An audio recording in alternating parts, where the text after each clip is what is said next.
नमस्कार प्रेक्षको, C news Pune वृत्तदर्शनमध्ये आपले स्वागत. पाहत रहा सी न्यूज. गेल्या 30 वर्षापासून तुमच्या सेवेत असणारं पुण्याचं मराठी व्हिडिओ इव्हिनिंगर आता यूट्यूबवर. हास्य योग हा एक योगाचा प्रकार गेल्या काही वर्षांमध्ये भारतात लोकप्रिय झालेला आहे.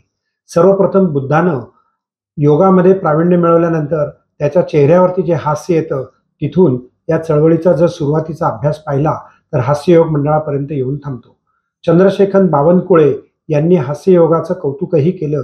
जाऊयात आपण बालगंधर्व रंगमंदिरात.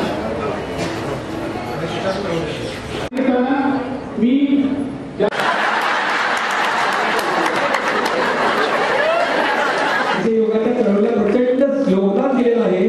किंबहुना आदरणीय मुख्यमंत्री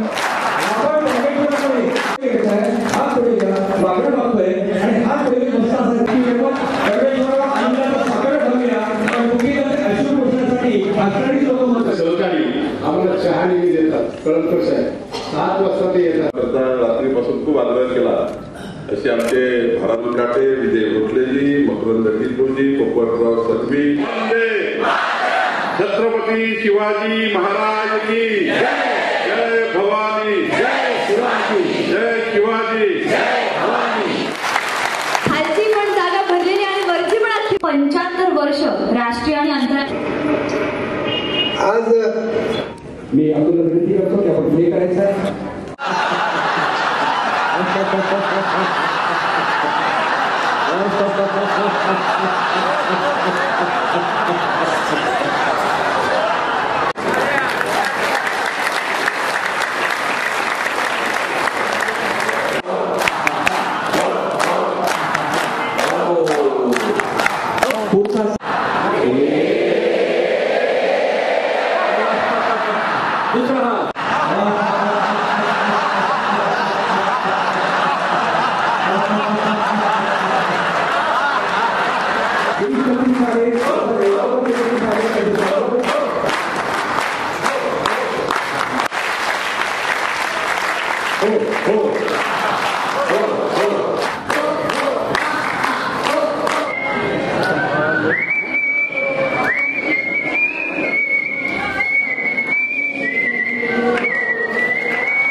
अहो उठा ना, ऑफिसला नाही का जायचं?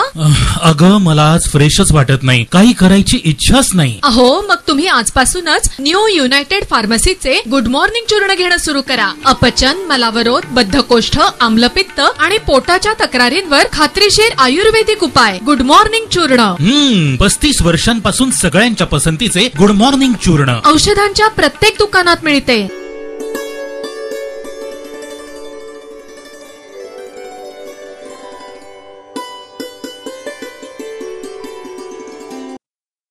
आपत्कालीन परिस्थितीमध्ये नागरिक, पोलीस, प्रशासन, होमगार्ड यांनी कसं वागावं, त्याचबरोबर फायर ब्रिगेडची जबाबदारी काय आणि नागरिकांनी स्वतःचा जीव वाचवण्याकरता कोणत्या गोष्टी कराव्यात याचं प्रात्यक्षिक काल विधान भवन पुणे येथे देण्यात आलं. त्यामध्ये स्वतः कलेक्टर जातीनं उपस्थित होते.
बघितले लाईव्ह दृश्य आपल्या जी कॅमेऱ्यात ती बघितली.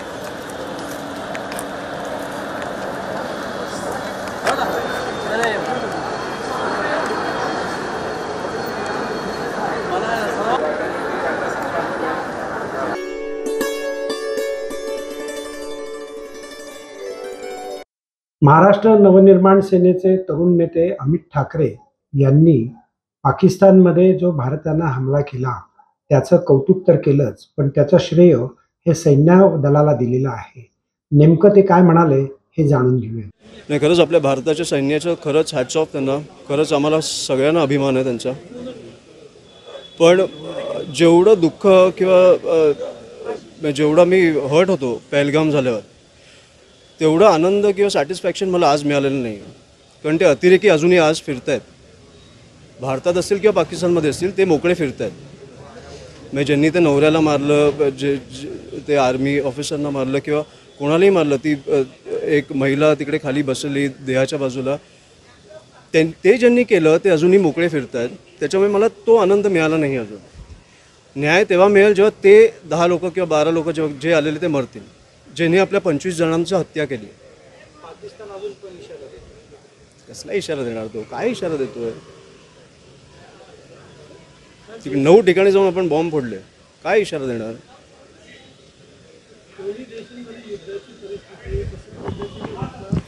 जसं साहेब बोलले सकाळी की युद्ध हे उत्तर नाही आहे. ज्या अतिरेकींनी हमला केलाय त्यांना ठेचून मारा. युद्ध हे उत्तर नाही आहे. तुम्ही सामान्य लोकांचा बळी कशाला घेताय? आपल्या सैन्याचे हॅट्स ऑफ, कारण त्यांना जे सांगितलं जातं ते करतात. पण आणि मला अशी माहिती आहे की काही लष्करचे किंवा काही असे बेसेस तिकडे उद्ध्वस्त झाले आहेत. पण शेवटी हे चालू कशामुळे झालं? ती लोक अजून मोकळे फिरत आहेत. त्याच्यामुळे तो आनंद मला अजून मिळाला नाही आहे, कारण ते अजून मोकळे फिरत आहेत.